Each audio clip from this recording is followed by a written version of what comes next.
বরাহমিহির কবে কোথায় জন্মেছিলেন এ সম্পর্কে কোনো নিশ্চিত তথ্য আমাদের কাছে নেই। তবে 505 খ্রিস্টাব্দে তিনি যে উজ্জয়িনীতে কর্মরত ছিলেন তার প্রমাণ আমরা পেয়েছি।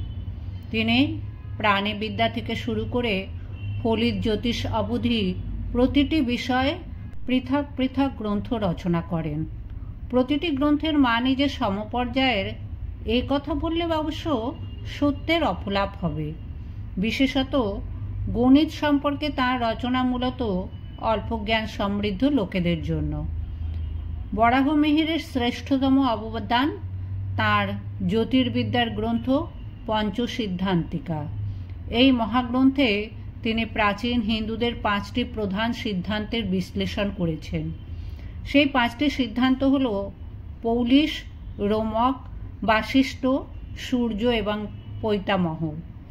বরাহমিহির এই গ্রন্থ সম্পর্কে বলেছেন, পঞ্চসিদ্ধান্তিকা জ্যোতিষশাস্ত্রের বহু ভ্রান্তিকে দূর করবে, এ বিশ্বাস আমার আছে। বরাহমিহিরের অপর যে গ্রন্থখানি কালজয়ী, তার নাম বৃহৎ সংহিতা।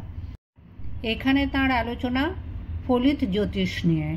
বিভিন্ন ধাতুর মিশ্রণ, এমনকি সিমেন্ট তৈরির কৌশলও বরাহমিহির জানতেন। এসব বিষয়ে তিনি লিখে গেছেন। অন্যদিকে তিনি কয়েকটি কাহিনী রচনা করেন। পরবর্তীকালে আল-বেরুনি ওইগুলোকে আরবি ভাষায় তর্জমা করেছিলেন। সমস্ত দিক আলোচনা করবার পর আমরা বরাহমিহিরকে এক বহুমুখী স্বতন্ত্র প্রতিভারূপে চিহ্নিত করতে পারি।